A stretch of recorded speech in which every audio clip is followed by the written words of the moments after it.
मुनासबत से और अपने जलों में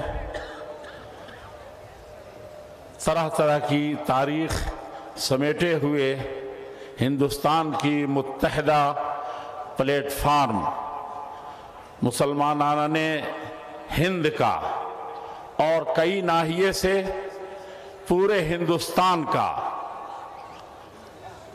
आज किसी मकसद के तहत यहाँ हाजिर है और बड़े मकसद के तहत हाजिर है।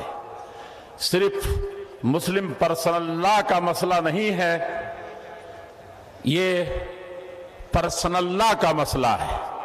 और सिर्फ पर्सनल लॉ का मसला नहीं है, बल्कि भारत की जो महान देश है, विश्व में अपना एक मकाम रखता है, खास तौर पर अपनी तहजीब व सकाफत की हैसियत से भी, और अपनी संस्कृति और अपनी बुकुलमोनी और अपनी गंगा जमनी और इसी तरीके से अपने बहुत सारे इम्तियाजात और इख्तिसासात के साथ मैं इस मौके से मुस्लिम पर्सनल लॉ बोर्ड के तमाम जिम्मेदारों का, खास तौर पर क़यादत कर रहे और बड़े हज़्म जज़्म यकीन सब्र और हिकमत के साथ कर रहे सदर आली मकाम मोहतरम मौलाना खालिद सैफुल्लाह रहमानी हफ़िज़हुल्लाह व तवल्लाह को यकीन दिलाना चाहते हैं और उनको मुबारकबाद देना चाहते हैं, उनका शुक्रिया अदा करना चाहते हैं जिन्होंने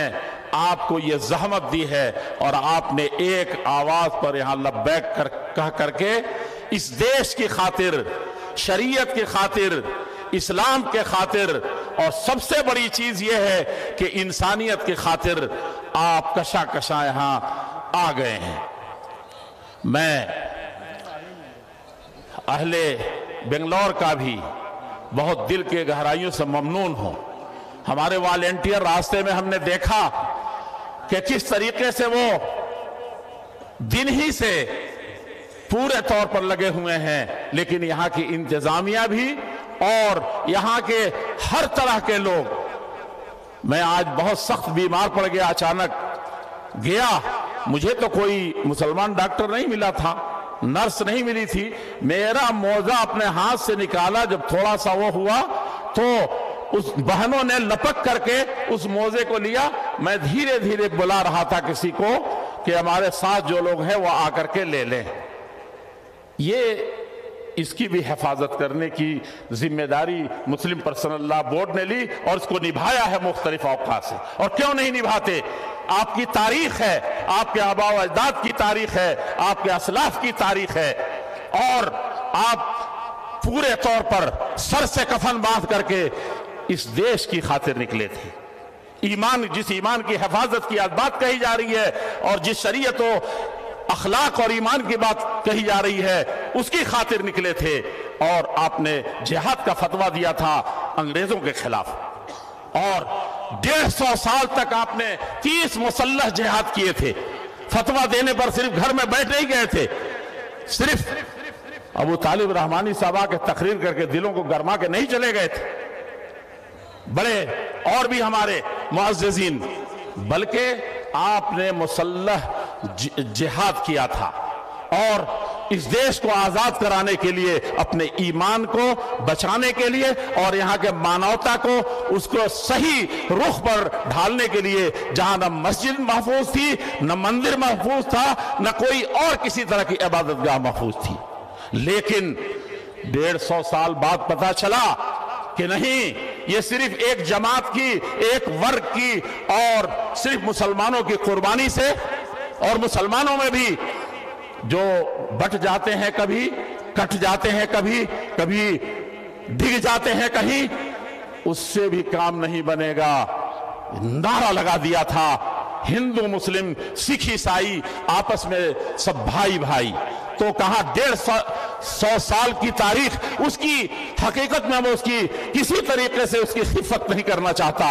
अगर आपको दिल में कहीं से वसवसा पैदा हो तो मैं कहना चाहता हूं कि उसी तारीख की तरफ इशारा करके नहीं, बबांगे दोहल कहा था पंडित जवाहरलाल नेहरू ने, जिसे अली मियां नदवी दुनिया की एक बड़ी शख्सियत ने अपनी किताब में लिखा था, लवज़ाना तज़हियात अहलिल हिंद कुल्लिहिम फी किफ़्फ़त मीज़ान व तज़हियात अहले सादिक़फूर फी किफ़्फ़त मीज़ान उख़रा लरजहत किफ़्फ़त अहले सादिक़फूर। सारे हिंदुस्तानियों मुत्तहिदा हिंदुस्तान की, उसमें जावा समात्रा भी था, ये लंका भी किसी न किसी हैसियत से आता था, और ये पूरा खित्ता जो मुत्तहिद अखंड भारत कहलाता था।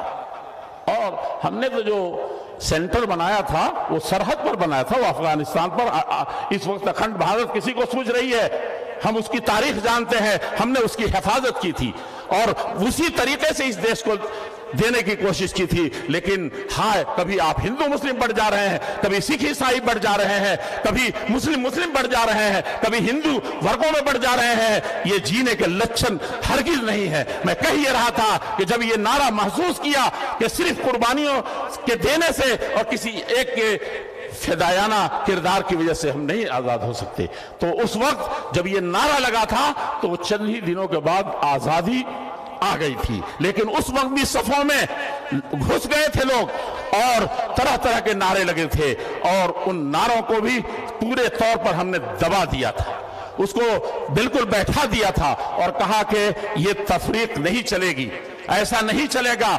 यही कुतुब मीनार की ऊंचाइयों पर कहा था मौलाना अबुल कलाम आजाद ने इशारा करके कि कुतुब मीनार के इस बुलंदियों पर आकर के आसमान से कोई फरिश्ता तड़प करके उतर आए और कहे कि इसी लम्हे तुमको देश की आजादी का परवाना मिल जाएगा।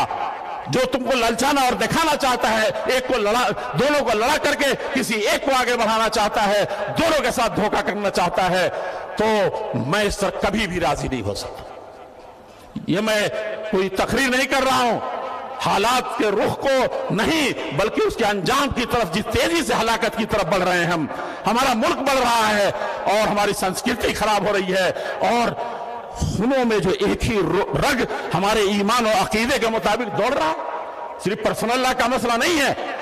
हमको ईमान की सबसे बड़ी खबर लेनी है, अकीदे की सबसे बड़ी खबर लेनी है, और खलक़कुम मिन नफ्सिन वाहिदा, इसको पढ़ना है। मौलाना अबुल कलाम आजाद जो वक्त का इस्कंदर आजम था, अगरचे वो अपने पुरखों को इस्कंदर आजम कहता था, उसने कहा कि इस तरह आकर के और यकीन दिला दे फरिश्ता भी कि आजादी का परवाना तुमको मिलने वाला है, लेकिन हिंदू मुस्लिम की तफरीक हो जाएगी, इस बुनियाद पर देंगे। तो कहा कि मुझे ये नहीं चाहिए, मैं इस तरह की तफरीक को नहीं बर्दाश्त कर सकता। और कैबिनेट प्लान में जाने से पहले गांधी जी से सबसे पहले उन्होंने ये इकरार करा लिया था, ये साफ साफ कहा था कि मुझे लगता है कि आज की बैठक में किसी तरह से कुछ हो ना जाए। बड़े मुहिम को सर करने जा रहे थे, लेकिन पंडित जी ने, गांधी जी ने कहा था कि हमारी लाश से गुजर करके इस देश का बंटवारा होगा या हिंदू मुस्लिम के नाम पर किसी तरह का नारा होगा। तो उस यकीन दहानी के बाद गए थे, लेकिन शाम को ये बूढ़ा अज़्म जवान का कभी भी उसकी जिंदगी पर पलमुद्रगी नहीं देखी गई। कांग्रेस की, कांग्रेस नहीं कहिए हिंदुस्तानियों की, कांग्रेस कहने से इस वक्त बड़ा कंफ्यूज हो रहा है। उस वक्त हिंदुस्तानियों की नुमाइंदगी करने वाली जो कांग्रेस थी, उसमें वो पूरे तौर पर इंसान कठिन हालात में उसकी सदारत कबूल की थी। कठिन हालात में वही सदारत का बोझ उठाते थे और जेलों में किस तरीके से जाते थे। उस वक्त भी उसके चेहरे पर कभी पजमुर्दगी नहीं हुई। आप ईमान के रखवाले बने हैं, मुस्लिम पर्सनल लॉ के दीवाने बने हैं।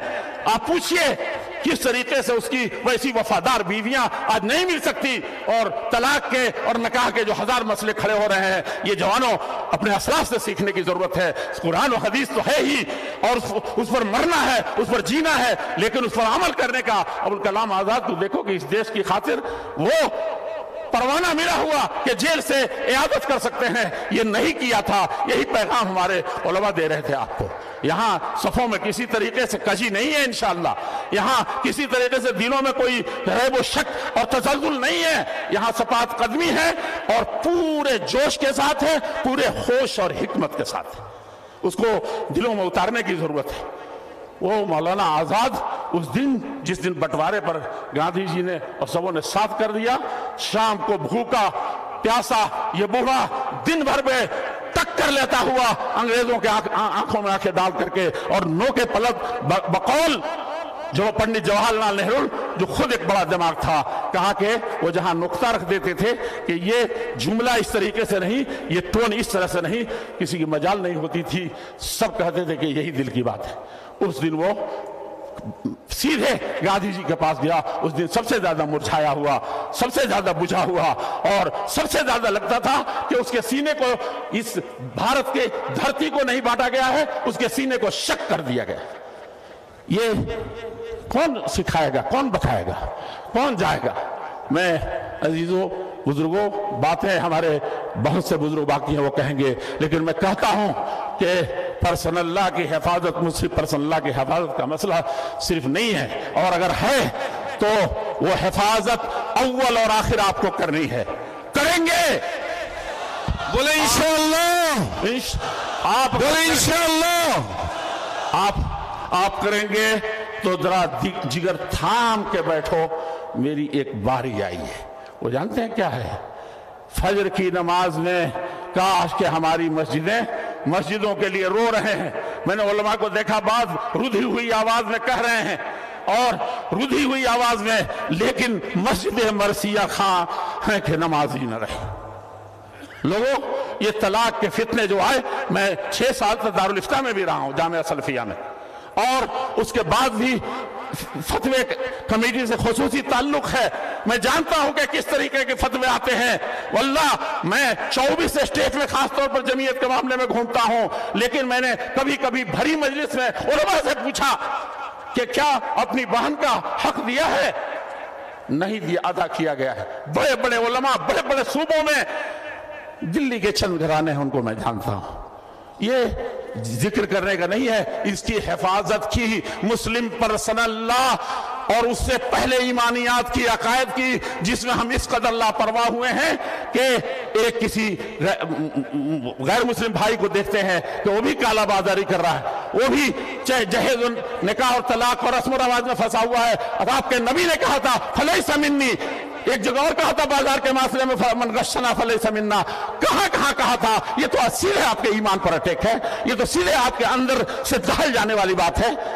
ویسا بنیے جب وہ زلزلے جن سے شہنشاہوں کے درباروں میں تھے، قیصر کو صاف صاف کہنا پڑا تھا، اور آدھا عدو المسلمین، سب سے بڑے دشمن کو اس وقت ابو سفیان تھے، ان کو کہنا پڑا تھا کہ نہیں، ایسا نہیں ہوتا، ایسا ہوتا ہے۔ اور کیا ایسا ہوتا ہے؟ کوئی پلٹ جاتا ہے، دین سے ڈگ جاتا ہے۔ کہا کہ سب سے کمزور ہیں، مالی اعتبار سے کمزور ہیں، نیگرو اسلیو ہیں، لیکن وہ کیا ہیں؟ وہ بدلتے نہیں ہیں۔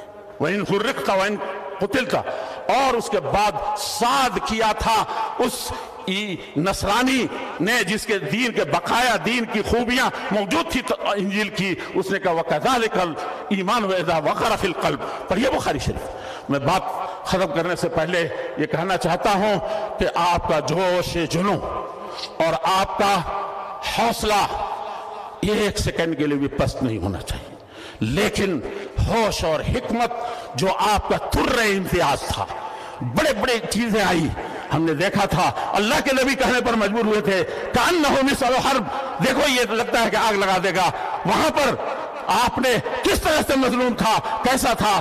آپ جذباتیت کے شکار نہ ہو، قوم آپ کی حکمت و دانائی اور آپ کے خیر امت، وسط امت، بہترین امت، انسانیت کے لیے زندہ رہنے والی، پیدا کی جانے والی امت کی اگر آپ کے لیے سب سرٹیفکٹ قرآن میں موجود ہے، نبی کی طرف سے موجود ہے، تو اس پر مختلف ہیجانی کیفیتیں پیدا کر کے اور مختلف ذریعے سے اس کو لانا چاہتے ہیں اور یہ دکھانا چاہتے ہیں، اور نہیں ہوتا ہے تو دہشت گرد پیدا کیے جاتے ہیں اور داعش پیدا کیا جاتا ہے، اور عالمی سطح پر جب کچھ نہیں ملتا تو ورلڈ ٹریڈ سینٹر پر خود حملہ کر کے اور سارے عالم اسلام کو، ساری انسانیت کو تہو نشر کرنے کی یہ سازش کی جاتی ہے۔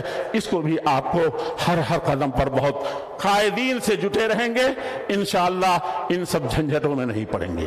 اللہ رب العزت الجلال بہت سی چیزیں کہنی تھی، اور آپ کے لیے میں کہہ رہا ہوں مٹنا ہوتا تو دار ارقم میں مل گئے ہوتے، جو سب سے ننگی تلوار اور سب سے اونچی لبکتی ہوئی تلوار اور سب سے قوی تلوار مکے کے اندر عمر رضی اللہ عنہ کے ہاتھ سے اٹھی تھی، نہیں مٹی۔ مٹنا ہوتا تو بدر میں مٹ چکے ہوتے، حنین کے میں شکار ہو چکے ہوتے، احد میں کس طریقے سے پاؤں کھڑ رہے تھے وہاں ہم چلے گئے ہوتے، ہتین میں ہم ہو گئے ہوتے اور تبوک میں چلے گئے ہوتے. تاریخ ہماری بھری پڑی ہے، حالات آتے ہیں چلے جاتے ہیں، لیکن مومن اصلها ثابت وفرعها في السماء کی سما پیش کرتا ہے. میں نے بہت سما خراشی کر دی. میں آپ سے اپنی ذات سے اور سب سے بڑی چیز ہے اللہ جل شانہ سے مدد طلب کرتے ہوئے اور اسی کے قوت، اسی کی عزت اور غلبے پر اور اپنی حکمت و تدبیر پر اور اپنے ملک اور اس کی سنسکرتی اور اکثریت آج بھی بھاری تعداد میں جو نہیں چاہتی اس زمین میں کسی طریقے کے، سب کا پرسنل اللہ بہت محبوب ہے اس کو. کاش کے بہت سارے لوگوں کے زندگی میں ایسا آیا تھا، ایک دور آیا تھا کہ ایک اسی طرح کا مسئلہ پرسنل اللہ اسی آس پاس بنا تھا. وہ شعبانو کیس والے میں کہہ دیا تھا اس وقت حکمران نے کہ ہم اس کو گرچہ عدالت نے کیا ہے، سمجھنے میں غلطی ہو سکتی ہے حالات کی، لیکن ہمارے ملک کی جو سنسکرتی ہے اور جو آزادی دیتی ہے اس کو ملغا قرار دیا تھا. کاش کہ ہمارے حکمرانوں کو بھی یہ چیز سمجھ میں آتی. اور سب سے بڑا فلسفہ انسانیت، جو کرسی مل جائے تو ادنا کھوٹ بھی حکومتوں کو برباد کر دیتی ہے، گھروں کو برباد کر دیتی ہے.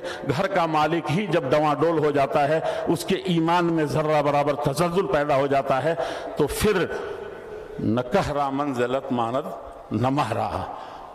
اور شکریہ ہے آپ تمام لوگوں کا. اور میں کیا شکریہ ادا کروں، آپ سب مل کے اللہ کا شکریہ ادا کریں. منت منہ کہ خدمت سلطان ہمی کنی، منت ازو شناش کے بخدمت بداشت. والسلام علیکم ورحمۃ اللہ وبرکاتہ.